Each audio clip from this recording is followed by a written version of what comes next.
에스더 8장 1절에서 10절까지의 말씀입니다. 에스더 8장 1절에서 10절까지의 말씀, 저와 여러분이 한 절씩 교독하도록 하겠습니다. 바로 그날에 아하수에로 왕은 에스더 왕비에게 유다 사람들의 원수인 하만의 집을 내어주었습니다. 그리고 모르드게는 왕이 앞으로 나아오게 됐습니다. 모르드게가 자신에게 얼마나 가까운 사람인지 에스더가 말했기 때문입니다.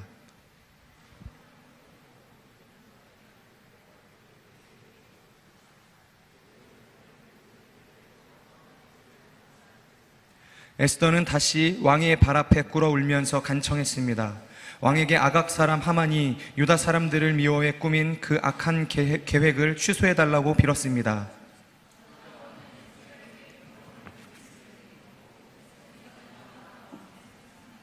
에스더가 말했습니다. 만일 왕께서 좋게 여기신다면, 만일 왕께서 제게 은총을 베푸시고 이것을 옳게 생각하신다면, 만일 저를 좋게 여기신다면 아각 사람 함무다다의 아들 하만이 왕의 모든 통치구역 안에서 유다 사람들을 죽이려는 음모로 쓴 칙령을 취소해 주시기 바랍니다.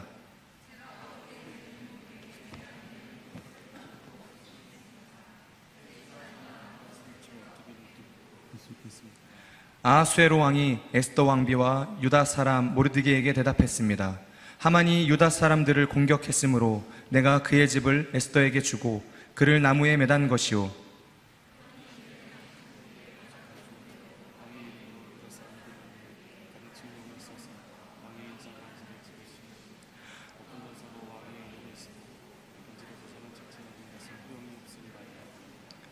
왕의 서기관들이 즉각 소집됐습니다. 셋째 달 곧 시완월 23일이었습니다.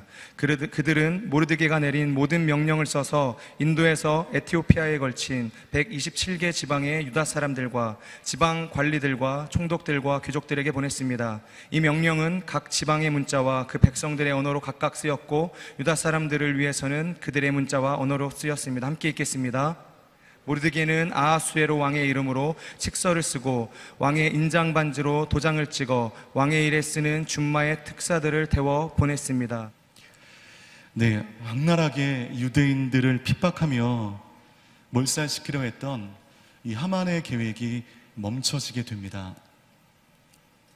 모든 순간 하나하나가, 사건 한 토막 한 토막이 하나님의 섭리에 의하여 잘 짜여진 시나리오처럼 진행이 됩니다.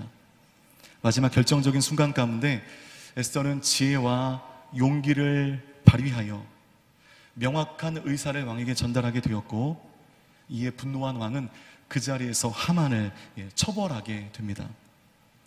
그가 모르드게를 달기 위하여 준비했던 50규빗의 나무에 그 하만이 달리는 그 기이한 최후를 맞이하게 됩니다.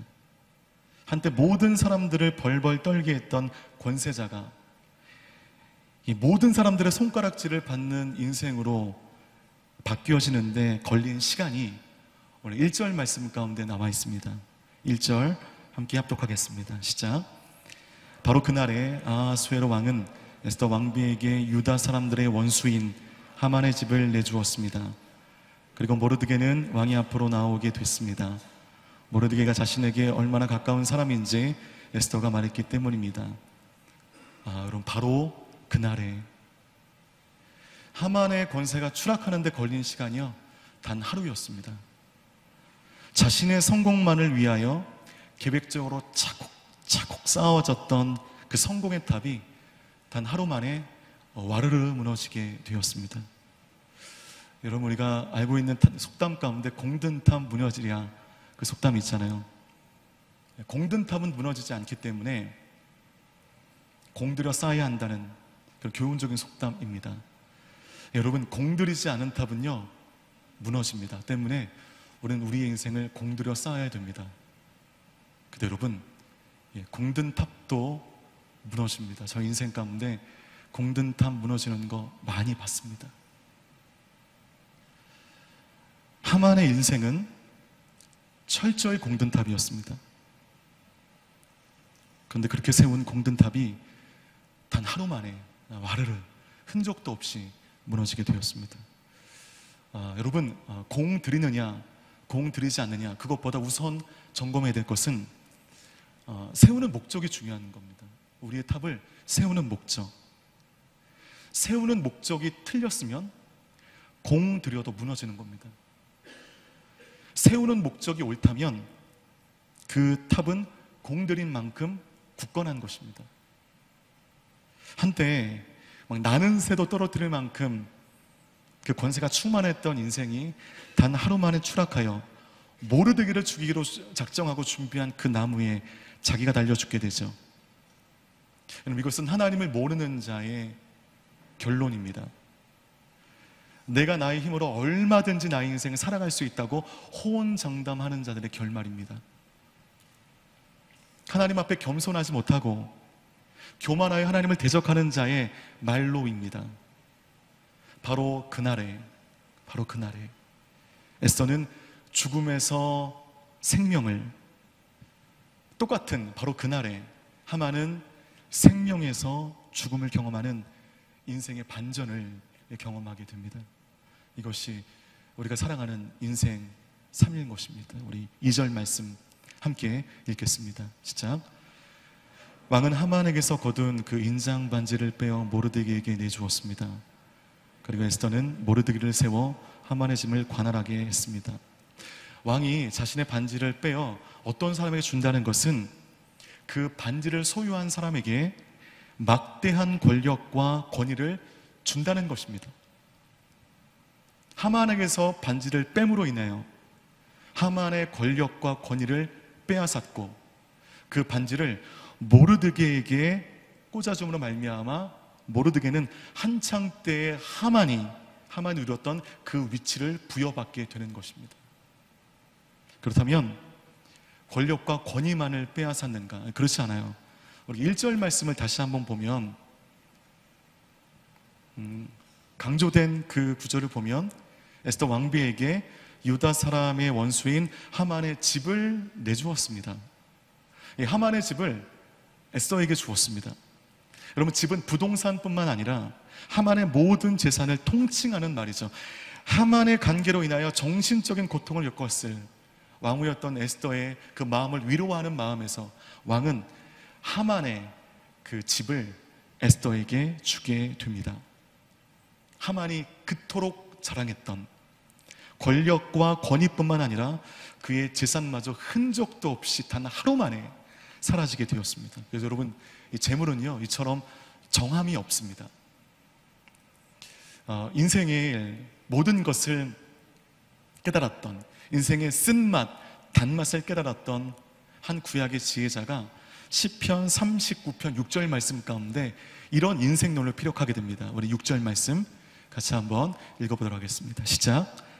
사람이란 저마다 이리저리 다니지만 그림자에 불과하고 별것도 아닌 일에 법석을 떨며 누가 갖게 될지 모르는 재물을 차곡차곡 쌓아둡니다. 다윗이 정리한 어리석은 인생의 모습입니다.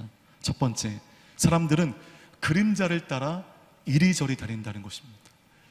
그림자는 실체에 대한 허상이거든요. 시간에 따라 그림자는 왔다 갔다 합니다. 사라지기도 합니다. 근데 우리 사람들이요, 그 그림자를 쫓아다닌다는 것입니다. 두 번째, 제가 좀 마음에 찔리는데 별것도 아닌 일에 법석을 떨잖아요. 그쵸? 별것도 아닌 일에 법석을 제대로 떠는 여자와 제가 살고 있는데요, 우리가 그렇습니다. 별것도 아닌 일, 내가 당할 때는 이것이 별것처럼 느껴지는데 돌아보면 별것 아니거든요. 이 별것도 아닌 일에 우리가 법석을 떨고요. 세 번째는 누가 갖게 될지 모르는 재물을 내 것인 양 차곡차곡 쌓아둔다는 것입니다. 그럼 이것을 다윗이 인생을 살아보니까 알게 되더라는 거죠. 아시다시피 다윗은 왕으로서 세상의 모든 것을 다 가진 자였습니다. 부족함이 없는 자였습니다. 그런 그가 볼 때 이 재물이라는 것은 정해진 게 아니라 이 재물은 누가 갖게 될지 모르는 정함이 없이 매우 유동적인 것이라는 것입니다. 오늘 재물이 나의 손에 있을 때 내일은 나의 손에 없을 수 있다는 거죠. 오늘 나의 손에 없어요. 내일은 그 손에, 내 손에 쥘 수 있다는 것입니다. 인간이 자신을 위해 열심히 노력을 하여 재물을 높이 쌓는다 해도 여러분, 그것은 정함이 없기 때문에 결국 바벨탑처럼 무너질 수 있다는 것입니다. 때문에 현재 없는 거에 대하여 너무 어려워하지 마세요. 여러분, 너무 지금 있는 것에 대해서 교만하지 마십시오. 재물은 정함이 없습니다. 그러므로 저와 여러분, 우리 성도들은요, 누가 갖게 될지 모르는 이 정함이 없는 재물을 차곡차곡 쌓기 위하여 혈안되어 살아가지 말고 주신 재물을 하나님의 영광을 드러내는 데 사용하는 인생으로 우리가 살아야 될 것입니다. 그럴 때 하나님은 정함이 없는 이 재물을 주를 위해 쓰는 자들에게 맡기신다는 것입니다. 그 재물의 한시적인 주권을 그에게 양도한다는 것입니다. 그 또한 그 재물을 통하여 하나님의 계속적인 영광을 받기 원하신다는 것입니다. 결국 이 하나님이 잠시 맡기신 재물을 내 소유라고 착각한 나머지 자기의 배만 채우던 이기주의자들은 결국 파멸의 길을 갈 수밖에 없다는 것을 오늘 이 하만의 추락이 우리에게 교훈해 주고 있는 것입니다. 저는 요셉을 섬기는 교육자로서 요새 여러분들께 은혜 받는 것이 좀 있습니다. 여러분 좀 칭찬하고 싶은데요. 여러분의 그 귀한 물질을 주를 위해, 또한 함께 신앙생활하는 믿음의 동기들을 위해, 사역을 위하여, 누가 아깝지 않은 사람이 누가 있겠습니까? 하지만 아낌없이 플로잉 해주시는 모습을 제가 보게 됩니다. 되게 이런 분들은 이름도 없이 빛도 없이 행하기 나름인데, 화재로 인하여 고통을 당했던 형제에게 여러분은 정말 적지 않은, 깜짝 놀랄 만큼의 적지 않은 마음을 모아주셨고, 질병으로 인하여 남모를 고통을 당하는 한 자매에게 몇몇 분들이 정말 놀랄 만한 마음의 정성을 모아주셨다는 것을 제가 나중에 알게 되었습니다. 아울리치 팀들에게 그 많은 사역 가운데 여러분의 귀한 물질을 아낌없이 플로잉 해주시는 모습 가운데 저는 그 사람의 숨겨진 신앙의 성숙을 발견하게 됩니다. 여러분, 그 사람의 신앙의 성숙도를 판별할 수 있는 것은 그 사람이 구사하는 화려하기 그지없는 방언이 아닙니다. 신앙의 연수가 아닙니다. 그가 사용하는 물질을 보면 되게 그 사람의 신앙의 성숙함을 짐작할 수 있는데, 요셉 공동체 안에 나의 물질을 내 것이라 하지 않고 정함 없는 그 물질을 필요한 곳에 흘려보내시는 그 분들 모습 가운데 교육자로서 참 은혜를 받습니다. 여러분, 재물은 그렇게 사용하는 것입니다. 쥐면 쥐수록 떠나가고 놓으면 놓을수록 다가오는 재물, 정함이 없는 재물, 이 정함이 없는 재물을 잡기 위하여 따라다니지 말고 주님이 맡기신 이 재물을 하나님의 영광이 필요한 곳에 가도록 놓아주는 그 모습 가운데 이 물질의 주권을 하나님은 여러분에게 맡기실 것입니다. 더 큰 재물의 복으로 여러분을 복 주실 것입니다. 그것을 계속적으로 주의 영광을 위하여 흘려보낼 수 있는 여러분 인생이 되시기를 주님의 이름으로 축복합니다. 여러분, 이렇다고 이제 모든 문제가 끝난 것은 아니죠. 하만은 죽었습니다. 사라졌지만, 그러나 전에 왕이 선포한 조례가 아직 유효화되어서 각 지역 가운데 이미 보내진 와중이었습니다. 이것이 취소되지 않는 한 유대인의 몰살을 막지 않은 것, 단지 하만만 없어졌을 뿐입니다. 우리 에스더 8장 3절 말씀 함께 읽도록 하겠습니다. 시작. 에스더는 당시 왕의 발 앞에 꿇어 울면서 간청했습니다. 그 악한 계획을 취소해달라고 빌었습니다. 에스더는 그 민족구원을 위하여 끝까지 그 집중력을 놓지 않습니다. 하만의 집을 에스더가 받았다는 것, 모르드게가 하만의 위치로 격상되었다는 것, 이것이 모두 환영할 만한 일이지만 그것이 본질이 아니잖아요. 왜냐하면 이것을 위하여 목숨을 걸고 싸운 것이 아닙니다. 목숨을 걸고 왕 앞에 찾아간 것이 하만의 집을 소유하기 위하여, 높은 권세를 누리기 위하여 그것이 아니었습니다. 에스더가 왜 이처럼 목숨을 걸고 왕 앞으로 나아갔는가? 그것은 민족의 구원 때문이었습니다. 아직 구원되지 않았어요. 아직 살기가 결정되지 않았습니다. 민족을 죽음의 길로 안내하는 그 악한 조소가 취소되지 않았거든요. 그것을 알기 때문에 지금 에스더는 왕 앞에 꿇어 울면서 간청합니다. 에스더는 하만의 재산, 그 집, 얼마나 의리한 그 집이겠습니까? 그 재물이겠습니까? 그것을 받고 경거망동으로 좋아하지 않았습니다. 좋아할 일이 없는 거예요. 모르드게가 그 하만의 위치를 부여받고 기뻐하지 않았습니다. 기뻐할 일이 아무것도 없는 것입니다. 민족의 구원을 받을 때 에스더와 모르드게는 비로소 기뻐할 수 있는 것입니다. 아직 기뻐할 때가 되지 않았습니다. 저는 이 부분에 떠오르는 바울의 고백이 있는데요, 로마서 9장 3절 말씀을 준비된 화면을 통해서 함께 읽도록 하겠습니다. 바울이 어떤 사람이었는가? 3절입니다. 시작. 나는 내 형제 곧 육신을 따라 된 내 동족을 위해서라면 나 자신이 저주를 받아 그리스도에게서 끊어진다 할지라도 좋습니다. 바울이 이 정도로 민족을 사랑했던 사람이었습니다. 오늘 바울이 자기 민족 유대인들의 구원을 위해서라면 내가 저주를 받아 그리스도에게 끊어질지라도, 이게 얼마나 두려운 말입니까? 그리스도에게서 끊어진다는 것이 얼마나 이 두려운 거예요. 내가 저주를 받아 그리스도에게 끊어질지라도 그 일을 원한다 고백했던 그 간절한 소망, 민족을 사랑할 줄 아는 그 마음, 그것이 오늘 에스더가 꿇어 엎드려 흘린 눈물과 맥을 같이 하고 있습니다. 바울과 에스더는 민족을 사랑할 수 아는 마음이 있는 사람이었습니다. 그 본질을 떠나 비본질적으로 얻는 세상의 부귀영화 가운데 기뻐하는 그 정도의 인생이 아니었습니다. 저는 이 로마서의 바울의 정신 속에 또한 민족을 위하여 무릎을 꿇고 눈물을 흘리는 에스더의 모습이 교차되고 있음을 느낍니다. 우리는 전개된 이야기를 통해서 무엇을 알아갈 수 있는가? 여러분, 선한 의도는 그 과정이 어떠하듯 반드시 선한 결과를 낳는다는 것입니다. 선한 의도는 선한 결과를 낳고, 악한 의도는 그 과정이 탄탄대로를 갈지라도 그 악한 의도는 악한 결과를 낳는 것입니다. 그들이 목숨을 걸고 이토록 싸웠던 것, 자신의 입신양명이 아니었습니다.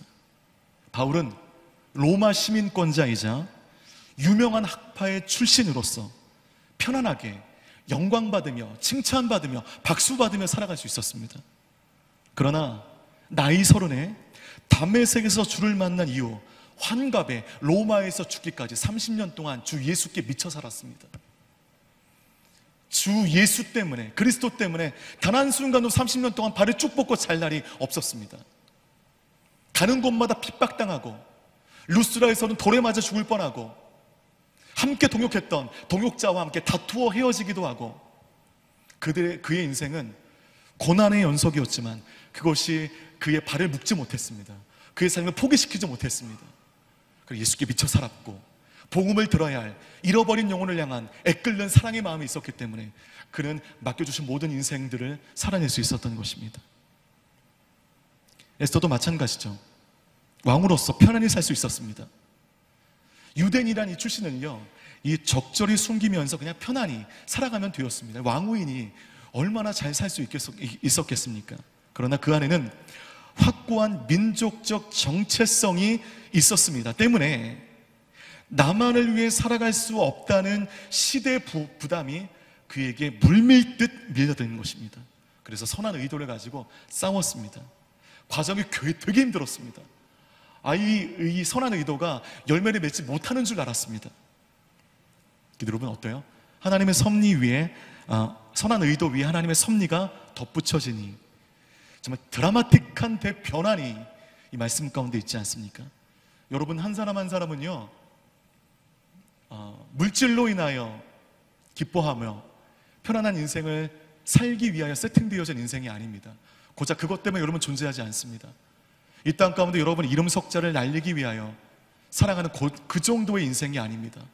한 사람 한 사람은 오늘 하나님이 여러분에게 주시는, 아직까지 발견되어지지 못할 수도 있지만 하나님의 부르심 가운데 살아가는 인생입니다.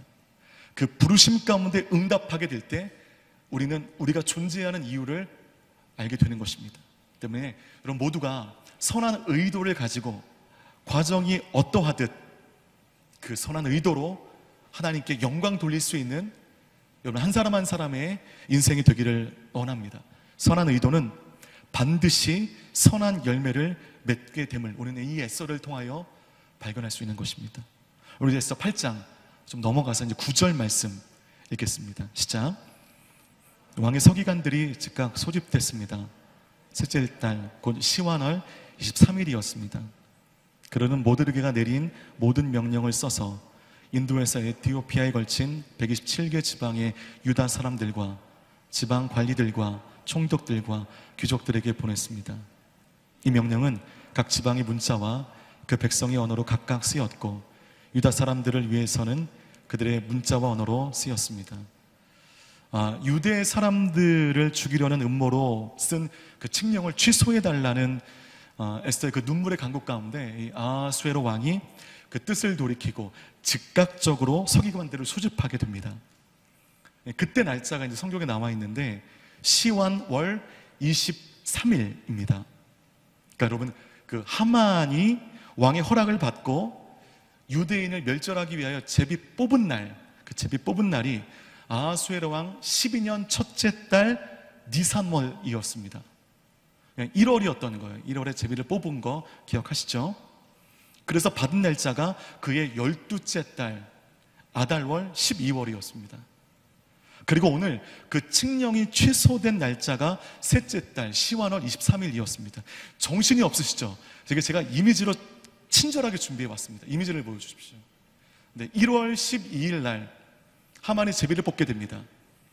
제비를 뽑아서 유대인 몰살의 날으로 확정된 날이 12월이었습니다. 아달월이었죠.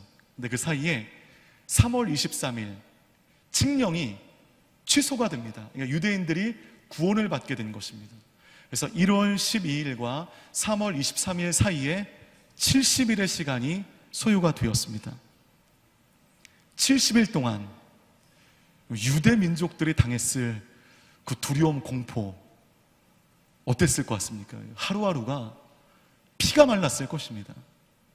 그러면 아니 좀 일찍 좀 구원해 주시지, 왜 70일 동안 우리 이 유대인들은 그 마음을 너덜너덜하게 해놓고선 왜 70일 만에 구원해 주시냐, 좀 빨리 좀 구원해 주시지.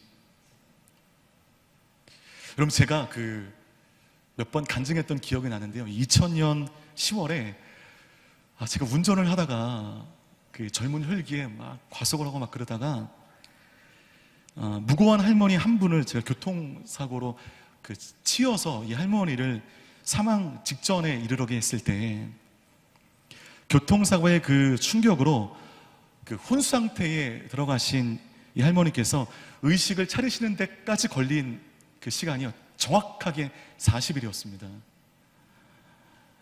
그 40일, 그 시간은 제 인생 가운데 가장 긴 인생이었습니다. 지금 여러분 지금 어때요? 지금 우리 살아갈 때 이 세월의 시간이 막 화살처럼 느껴지지 않습니다. 너무 빨리 느껴지는데 그때 그 40일만큼은요 이 가지를 않는 겁니다. 너무 길게 느껴지는 거죠. 끔찍이도 가지 않았던 두려움과 공포의 하루하루 속에서 나는 먹지도 못하고 자지도 못하고 한 달 만에 제 몸무게가 10kg가 그냥 빠졌습니다.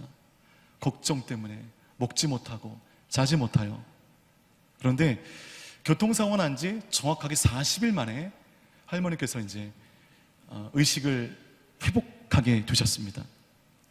그럼 40일 동안 제가 당한 고통의 크기가요, 여러분 모르실 겁니다. 돌아가시면 저는 그냥 구속이 되는 것입니다. 이건 합비의 영역이 아닌 겁니다. 하루하루가 지옥인 거예요. 40일 만에 살아나셨는데, 그러면 이렇게 일어나게 하실 바에야 조금 빨리 좀 일어나게 하시지. 40일 동안 제가 얼마나 큰 고통을 당했는데, 내가 얼마나 두려웠는데 40일 동안 왜 나를 그렇게 고통받게 하셨는가? 여러분, 그 40일 동안에 제가 하나님 앞에 겸손하게 간증할 수 있는 부분인데요, 어떤 일이 있었냐면, 이제 신학적 관념 안에, 제가 신학을 할 때였거든요. 그 신학적 관념 안에 머물러 계셨던 그 학문적 하나님, 그 신학 속의 하나님을요, 제가 제 인생 가운데 직접적으로 만난 첫 번째 계기가 된 것입니다. 그분의 도우심을 제 눈으로 똑똑히 보는 경험을 했던 때였습니다. 제가 신학을 했지만, 사역자의 길을 갔지만, 하나님은 제 이성 가운데 머물러 계신 분이셨습니다. 신학 안에 갇혀 계신 분이셨습니다. 근데 이 40일 통해 그 하나님을 내가 직접적으로 만나게 된 것입니다.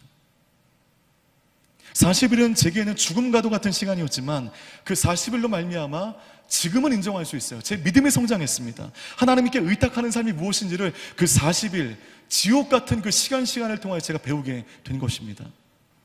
본문의 유대 민족이 보냈던 그 70일은 이 민족에게는 필요한 장고의 시간이었고 믿음이 성장하는 시간이었으며 에스더를 통하여 역사하시는 하나님의 섭리를 교육받는 산교육의 장이었습니다. 그 하나님의 뜻을 이루니 유대인들이 당했던 70일의 공포가 또한 제가 겪었던 그 40일의 공포가 끝이 나더라는 것이죠. 고난이 종료되니 그 고난의 뜻을 알게 되니 비교할 수 없는 은혜가 민족 가운데 제3 가운데 나타나게 되었고 그러면서 그 고난을 허락하신 그 이유를 알게 되었고 그러니 하나님의 선하심을 찬양할 수 있게 되더라는 것입니다. 때문에 여러분, 여러분이 당하는 고난은요 반드시 끝이 있다는 것입니다. 하나님께서 선택하신 사람들의 고난의 끝은 분명히 있습니다. 분명히. 여러분, 이 창세기 7장은요 세상을 삼켜버린 홍수의 심판이 시작된 무시무시한 기록의 창세기 7장입니다. 창세기 7장 속에 세상은 물속의 자취를 감추게 됩니다. 그런데 7장 22절 말씀 가운데 어떻게 말씀 기록되고 있는가? 이렇게, 심지어 이렇게 기록되고 있습니다. 함께 읽겠습니다. 시작. 마른 땅에 있던 것들 가운데 코로 숨을 쉬며 살던 모든 것이 죽었습니다. 코로 숨을 쉬던 모든 것이 다 죽을 정도로 하나님의 심판은 혹독했습니다. 무시무시한 심판이었습니다. 그렇게 세상이 당한 고난은요 끔찍했습니다. 그러면서 시작되는 창세기 8장 그 장 1절 위에 그 장의 주제가 되는 색깔 다른 그런 주제가 있는데 8장 1절 위에 8장의 주제가 어떻게 나와 있는지 아십니까? 제가 이게 보는 성경을 좀 찍어서 왔는데 이렇게 돼 있어요. 좀 보여주시죠. 뭐라고 돼 있습니까? 눈 좋으신 분들? 홍수가 그치다.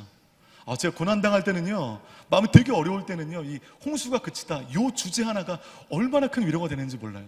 그렇지, 홍수도 끝났는데 나의 삶의 고난도 언젠간 끝나겠지, 버티면 되겠지, 인내하면 되겠지. 고통은 끝날 날이 있다는 것입니다. 70일이 끝났습니다. 저 인생 가운데 40일이 끝났습니다. 고난의 마침표는 반드시 온다는 것이죠. 그렇게 유대 민족을 공포로 떨게 했던 그 70일이 끝나게 됩니다. 그리고 에스더 8장 9절 말씀 우리 한 번 더 읽도록 하겠습니다. 시작. 왕의 서기관들이 즉각 소집됐습니다. 셋째 달 곧 시완월 23일이었습니다. 그는 모르드게가 내린 모든 명령을 써서 인도에서 에티오피아에 걸친 127개 지방의 유다 사람들과 지방 관리들과 총독들과 귀족들에게 보냈습니다. 이 명령은 각 지방 문자와 그 백성의 언어로 각각 쓰였고 유다 사람들을 위해서는 그들의 문자와 언어로 쓰였습니다. 하만의 직위를 대신하게 된 모르드게는 어마어마하죠. 인도에서 에티오피아까지 걸친 127개 지방이란 광대한 영역의 지방 관리들과 총독들과 귀족들에게 새로운 왕의 친서를 전달하게 됩니다. 페르시아라는 제국이 얼마나 광대했는지 단일 민족이 아니네요. 오늘 말씀 보니까 다문화로 엮어져 있는 이 민족, 이 나라 곳곳 가운데 그 나라의 언어로에 맞는 새로 발표된 그 왕의 칙령을 가지고 나가게 됩니다. 그 조서의 내용이 무엇인가? 11절에 나와 있습니다. 11절 함께 읽겠습니다. 시작. 왕의 직서의 내용은 이러했습니다. 모든 성에서 유다 사람들이 모여 스스로 보호할 수 있는 권리를 허락한다. 만약 어떤 민족이나 지역이 유다 사람들을 친다면 그들을 멸망시키고 죽이고 여자와 어린아이와 함께 그 군대를 섬멸시키고 그들의 재산을 약탈해도 된다. 우리가 이것을 통해 알 수 있는 것은 유대인들이 신앙적인 이유로 자신들과 같은 삶의 방식을 추종하지 않는 것에 대해서 심히 못마땅하게 여겼던 사람들이 페르시아 곳곳 가운데 있었다는 것입니다. 그들은 유대인에 대한 종교적인 혐오감을 가지고 있다가 하만의 조소가 내려지자마자 무릎을 치면서 그것을 빌미로 유대인들을 학살하려는 이 계획 가운데 악하게 동참하게 됩니다. 그리고 날짜까지 받아놓게 된 것입니다. 때문에 유대인들은 목숨을 보존하기 위해서 한 곳에 모여 대적의 공격 가운데 대비하지 않으면 안 되는 아주 극단적인 상황이었음을 짐작할 수 있습니다. 그러나 이제 새로 내려진 조서로 인해서 이제 유대인들은 그들의 보호권을 획득할 수 있게 되었고, 유대인들을 공격하지 않은 한 페르시아인들도 보호받을 수 있게 되었습니다. 그렇습니다. 여러분, 크리스찬으로서 살아가는 우리를 특별한 이유 없이 혐오하고 싫어하고 미워하는 사람들이 우리 주위에 있습니까? 없습니까? 어딜 가나 있습니다. 신기해요. 그런 사람들은요, 어디 가나 있습니다. 이유는 다양하겠지만 그렇게 우리를 못마땅하게 여기는 사람들 틈바구니에서 우리는 믿음의 길과 세상의 길을 함께 살아가야 됩니다. 그렇다고 그 사람들의 평판을 고려해서 우리의 믿음을 놓을 수 없어요. 그것은 고려 대상이 아니고 타협의 대상이 아닙니다. 믿음에 있어서는, 진리에 있어서는요, 세상과 평행선을 그어야 하는 게 맞습니다. 그것은 어쩔 수가 없어요. 우리를 혐오하는 사람들로 인하여 우리가 애매한 고난 당할 때가 있습니다. 그러나 주님은 바로 그때 여러분들이 당하는 고난을 기뻐하십니다. 그리고 여러분의 믿음이 발휘되어야 할 그 지점이 바로 그 지점입니다. 여러분들이 선한 의도로 나아갔지만 최악의 결과를 가져올 그 찰나, 그 의도와는 관계없는 현실이 열려질 찰나, 그 찰나 가운데 여러분의 믿음이 필요합니다. 여러분의 믿음이 발휘되어야 되는 것입니다. 나를 혐오하는 사람들에게 될 수 있는 대로 여러분, 우리의 몸과 마음을 낮추십시오. 그것은 겸손하라는 것입니다. 그러나 여러분, 그렇다고 믿음의 범주를 벗어나서는 안 됩니다. 선한 싸움을 싸워야 됩니다. 그리고 그 이후의 일은요, 어쩔 수 없어요. 하나님께 맡기는 것입니다. 어쩔 수 없어요. 그것은 우리가 할 수 있는 영역의 일이 아닙니다. 맡기는 것입니다. 주님이 여러분을 보호하실 것을 믿으며 이후의 모든 삶을 하나님께 맡기는 것입니다. 여러분의 고난은 끝날 날이 반드시 온다는 것. 홍수 끝났다. 나의 고난은 끝난다. 내가 애매하게 당하는 이 고난, 나의 신앙을 혐오하는 사람들로 인하여 애매한 고난을 당하는 나의 고난은 언젠가 끝날 것이다. 주님이 나를 보호하실 것이다. 이것을 믿는 믿음으로 여러분 해도 안 되는 부분들은요, 하나님께 맡기는 것입니다. 마지막 구절을 보겠습니다. 에스더 8장 12절 말씀 함께 읽겠습니다. 시작. 유다 사람들이 아하수에로 왕의 모든 통치 구역 안에서 이렇게 할 수 있도록 정해진 날짜는 12째 달 곧 아달월 13일이었습니다. 모든 제국의 지역마다 왕의 새로운 조서가 내려가게 되어서 그 보호 정책이 효력을 발휘하기 시작한 날짜가 나와 있죠. 12째 달 곧 아달월 13일. 뭔가 좀 떠오르는 게 있으세요? 잠깐 몇 주 전의 말씀을 잃어버린 여러분들을 위해서 그 말씀을 잠깐 보도록 하겠습니다. 그래서 3장 7절 말씀인데요, 그 말씀을 같이 한번 읽어보고요 전개하겠습니다. 시작. 아하수에로 왕 12년 첫째 달 곧 니산월에 사람들이 하만 앞에서 부르 곧 제비를 뽑아 월 1을 정했습니다.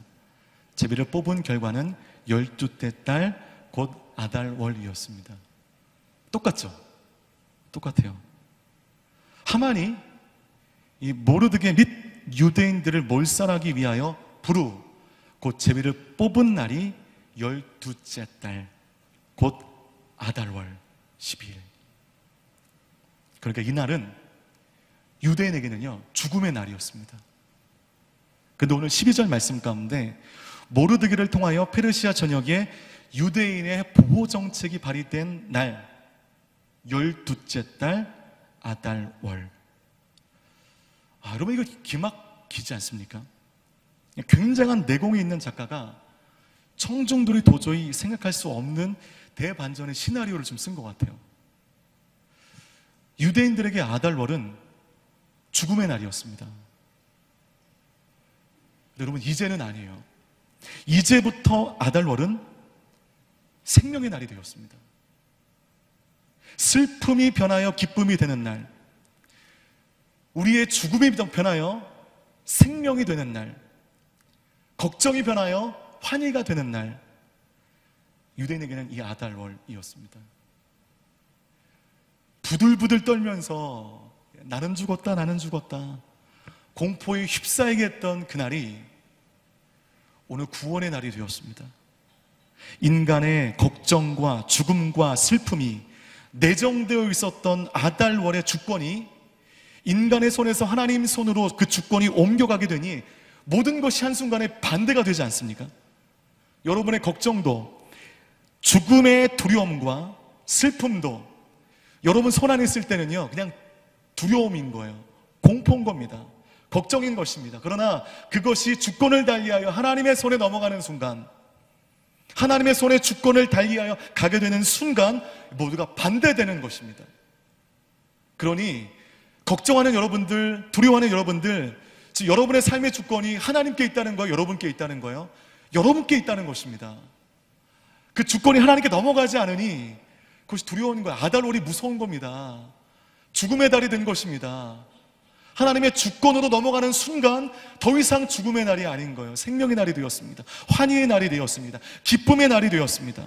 오늘 준비되지 않았지만 16절 말씀 보면 유다 사람에게 행복과 기쁨, 즐거움과 영예가 있었습니다. 할렐루야. 이것이 나의 인생의 주권을 하나님께 드린 자의 삶이 되는 것입니다. 모두가 반대가 되는 거예요. 바로 이것을 기념하여 생긴 절기가 부림절입니다. 부림절. 그것은 아달월 14일, 그 새로운 왕의 친서의 효력이 발생한 그 다음 날 아달월 14일, 태양력으로는 2월 말쯤에 유대인들은 지금도 부림절을 지키고 있습니다. 부림절을 지킬 때요 지금도 내려오는 원칙이 있습니다. 유대인들은 이 절기가 되면 음식을 성대하게 차려서 먹습니다. 부어라 마셔라 합니다. 마치 잔칫날처럼 유대인들은 기뻐하며 이 절기를 지킵니다. 유월절처럼 진중하게 지키는 것이 아닙니다. 부림절은 기쁨으로 지키는 것입니다. 기쁨과 즐거움으로 이 절기를 지키는 것입니다. 그렇게 모든 사람들이 이 절기의 기쁨을 누리게 돼요. 또한 이 절기가 되면 사람들이 거리로 막 쏟아져 들어와서 일종의 카니발을 즐기게 됩니다. 화려한 마스크와 화려한 옷을 입고 죽음에서 생명으로 한순간에 옮겨버리신 하나님의 그 섭리를 찬양하는 이 절기를 많은 사람들이 많은 음식을 즐기면서 기쁨으로 즐긴다는 것이죠. 때문에 부림절은 여러분 슬픔 금지입니다. 부림절은 눈물 금지입니다. 슬픔이 있고 눈물이 있어도 이 부림절이라고 하는 절기를 지키는 순간 우리 마음이 회복되는 거예요. 우리가 이 하나님의 섭리를 잊어버렸구나. 하나님의 주권 안에 나의 인생이 있을 때 이렇게 급전직화되는 인생을 내가 잊어버렸구나. 내가 하나님 앞에 기뻐해야겠구나. 환호해야겠구나. 하나님의 섭리 안에 우리의 눈물, 우리의 슬픔, 우리의 걱정과 우리의 불면은 불신앙입니다. 하나님이 오늘 여러분의 인생 가운데 제2의 부림절을 주시는 겁니다. 오늘 에스더 8장이 우리에게 주는 교훈이 있습니다. 낙심하지 말라.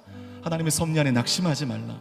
죽음의 날이 생명의 날이 되게 하신 그 유머러스하신 하나님 앞에 지금 내 앞에 있는 그 문제로 인하여 삶이 쪼개지도록 아파하는 것, 신앙의 기초가 흔들리도록 걱정하는 것은 명백한 불신앙이라는 것이죠.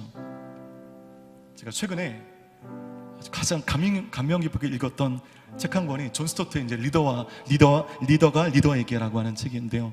그 구절에서 나오는 한 구절인데요. 그 책의 첫 장은 리더로서 느낄 수밖에 없는 낙심에 대해서 얘기하고 있습니다. 여러분 리더의 시작은 낙심입니다. 그런데 그 낙심을 말하면서 아주 멋진 헬라어 한 구절을 읽는 모든 리더들에게 던지고 있습니다. 진짜 멋진 헬라어입니다. 이 헬라어 이 정도를 여러분 기억하시고 오늘부터 카톡방에 이 문구를 쓰시고 특별히 낙심 가운데 있는 분들 이 말씀 되뇌십시오. 그것은 이것입니다. 우쿠 엔카쿠멘입니다. 우쿠 엔카쿠멘. 발음해볼까요? 시작. 우쿠 엔카쿠멘. 낙심하지 말랍니다. 낙심하지 말라. 리더가 리더에게 그 책에 나와 있는 구절입니다. 우쿠 엔카쿠멘. 죽음의 날이 생명의 날로 이동되는 것은 하나님의 주권에 달린 문제입니다. 우리가 아무리 발버둥 쳐봤자 그런 시나리오는 세상에 나오지 않아요. 그러나 우리가 우쿠 엔카쿠멘하여 하나님의 주권적 역사를 믿는 인생들 속에 하나님은 죽음의 아달월을 생명의 아달월로 바꿔버리시는 능력의 하나님이심을 이 시간 여러분의 작은 입술로 선포하시기를 축복합니다. 슬픔의 아달월을 기쁨의 아달월로, 걱정의 아달월을 환호의 아달월로. 이것은 여러분 나의 능력으로는 불가능하지만 하나님께는 그야말로 여러분 식은죽 먹기라는 것, 그것은 하나님의 전적인 주권 안에 얼마든지 가능한 일이라는 것입니다. 때문에 죽음의 날을 앞에 두고 슬픔의 날을 앞에 두고 걱정의 날을 앞에 두고 우리가 해야 할 것은 두 가지입니다. 꼭 기억하십시오. 첫 번째, 우쿠 엔카쿠멘입니다. 낙심하지 않는 것입니다. 그러니까 하나님께 그 주권을 맡기지 않고 그냥 이 부여잡고 고통하는 것, 고통해봤자 해결되지 않아요. 우쿠 엔카쿠멘하는 것입니다. 두 번째, 내 인생의 주권을 하나님께 의탁한 뒤에 그 다음이 중요한데 우리가 기뻐하는 것입니다. 의탁하고 기뻐하는 것입니다. 내 인생의 부림절이 우쿠 엔카쿠멘하여 기뻐하기로 결정하는 인생 가운데 오늘 여러분의 인생의 죽음의 아달월이 생명의 아달월로 바뀌어지는 이 신앙 안에서만 가능한, 하나님의 손 안에서만 가능한 이 놀라운 회복의 은혜가 예배하시는 우리 모두 가운데 있게 될 줄로 믿습니다. 오늘 여러분에게 주시는 소망의 메시지입니다. 그 하나님의 섭리를 신뢰하며 지금 문제와 씨름하여 내 인생의 불임절을 경험하는 여러분 모두의 인생이 되시기를 바라겠습니다. 우리 옆에 분들에게 인사해 주시겠어요? 우쿠 엔카쿠멘. 낙심하지 마십시오. 죽음의 아달월은 이제 끝났습니다. 우리가 그리스도를 믿고 있기 때문에, 내 안에 그리스도께서 계시기 때문에 이제 죽음의 아달월은 더 이상 효력을 발생하지 못하고요, 이제 우리는 생명의 아달월을 지나게 될 줄 믿습니다. 바로 그 믿음의 결단이 오늘 기도하며 우리의 입에 진정한 고백으로 하나님께 올려드려지게 되는 시간이 되기를 바라겠습니다.